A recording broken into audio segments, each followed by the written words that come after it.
Assalamualaikum warahmatullahi wabarakatuh. Perkenalkan, saya Silva Kurotul Uyun dari Prodi Kebidanan S1 semester 1 Universitas Muhammadiyah Tangerang. Di sini saya akan mempresentasikan mengenai hormon endokrin yang berhubungan dengan reproduksi wanita. Nah, saya sebelumnya berterima kasih kepada dosen pembimbing saya, yaitu Dr. Eni, dan berterima kasih kepada teman-teman yang telah menonton video ini. Mohon maaf bila ada kesalahan dalam video ini. Di sini saya akan men-share apa itu tentang hormon endokrin yang berhubungan dengan reproduksi wanita. Nah, di sini ada yang namanya hormon GnRH. Hormon GnRH ini yang dihasilkan oleh hipotalamus. Nah, dia ini mempengaruhi atau merangsang yang namanya anterior pituitary. Nah, dari anterior pituitary ini, dia ini mempengaruhi yang namanya atau merangsang yang namanya hormon FSH, follicle stimulating hormone. Dan follicle stimulating hormone ini, dia ini ke yang namanya ovarium. Dan di ovarium ini, dia ini akan berkembang menghasilkan yang namanya hormon estrogen. Nah, di sini hormon estrogen ini, dia ini untuk yang memupuk yang namanya endometrium.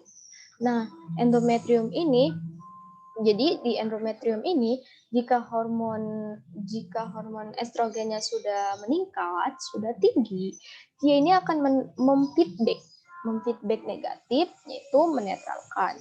Jadi dia ini kayak akan berbicara nih kepada si ini nih, hipotalamus ini, untuk menstop memproduksi yang namanya hormon estrogen karena sudah berlebih.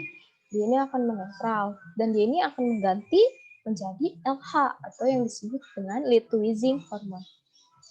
Dan dia ini LH ini menghasilkan yang namanya hormon progesteron. Nah, dari hormon progesteron ini, dia ini akan berovulasi, kemudian menjadi folikel, dan folikel ini akan pecah dan akan ke yang namanya itu corpus luteum. Nih, dia akan ke corpus luteum. Nah, di corpus luteum ini, dia ini ketika tidak ada sperma masuk yang membuahi, dia ini akan menciut menjadi kecil, mengecil gitu, karena dia ini gini loh, dia ini karena dia belum berpasangan atau belum adanya pasangan, dia ini jadi tidak ada yang membuahi, jadi tidak ada sperma yang masuk. Nah, maka dari itu dia ini akan mengecil dan meluruh dan menjadi yang disebut menstruasi. Nah, di menstruasi ini, menstruasi itu apa sih? Menstruasi itu kan adalah perubahan yang ada di dalam tubuh wanita, khususnya pada bagian organ intim atau organ reproduksi, ketika lapisan dinding rahim atau endometrium ini menebal dan luruh karena adanya pembuahan sel telur yang sudah matang. Nah, di sini tuh ada yang namanya fase menstruasi. Nah, ini dia. Nah, fase menstruasi. Nah, fase menstruasi ini yaitu pertama fase menstruasi, di mana fase menstruasi ini disebut dengan siklus pertama yang biasanya terjadi selama 3-7 hari. Nah, pada masa ini itu lapisan dinding rahim itu luruh menjadi darah menstruasi. Yang banyak darah yang keluar, berkisarnya itu 30-40 ml. pada tiap siklus. Ya, tadi waktunya itu berkisar 3-7 hari. Dan di sini ada yang namanya fase praovulasi. Dan pada fase praovulasi ini, dia ini terjadi lapisan dinding rahim yang sempat luruh nih, yang sempat meluruh ini, dia ini akan mulai menebal kembali nih, menebalkan kembali si endometrium itu. Terus lapisan ini yang tadinya cukup tipis, sehingga sperma ini dapat lewat saja. Lapisan ini dengan mudah bisa bertahan kurang lebih dari 3-5 hari jika dia tidak ada yang membuahi. Dan juga di sini ada fase yang namanya ovulasi. Fase ovulasi yaitu fase ketika ovarium melepaskan sel telur yang matang. Sel telur yang sudah matang tadi dilepaskan oleh ovarium. Kemudian sel telur ini bergerak ke tuba falopi.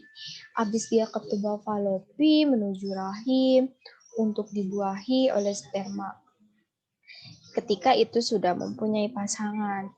Nah, masa sel telur ini biasanya hidupnya itu hanya sekitar 24 jam ketika tidak ada yang membuahi. Masa ini tuh masa jika kita sudah mempunyai pasangan, pada fase ovulasi ini adalah masa di mana kita ini baik atau masa subur, masa yang bisa untuk dibuahi atau masa di mana kita bisa hamil ketika sudah mempunyai pasangan. Dan setelah masa ovulasi yaitu ada masa pasca ovulasi atau disebut luteal. Di sini nih, saat folikel melepaskan sel telurnya, dia ini bentuknya akan berubah. Bentuknya akan berubah menjadi corpus luteum. Dia akan berubah menjadi corpus luteum nih.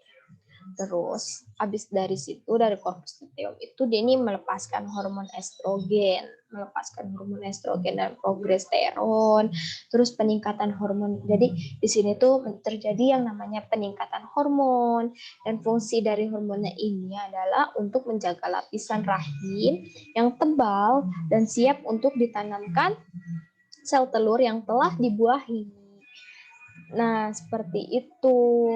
Jadi jika si sel telurnya ini tidak ada sperma, itu dia akan meluruh seperti itu. Jadi hubungannya itu dengan hipotalamus, yaitu adanya rangsangan dari hormon GnRH yang memberi si hipotalamus ini memberikan respons seperti itu. Dan cukup sekian yang dapat saya lampirkan, yang dapat saya sampaikan.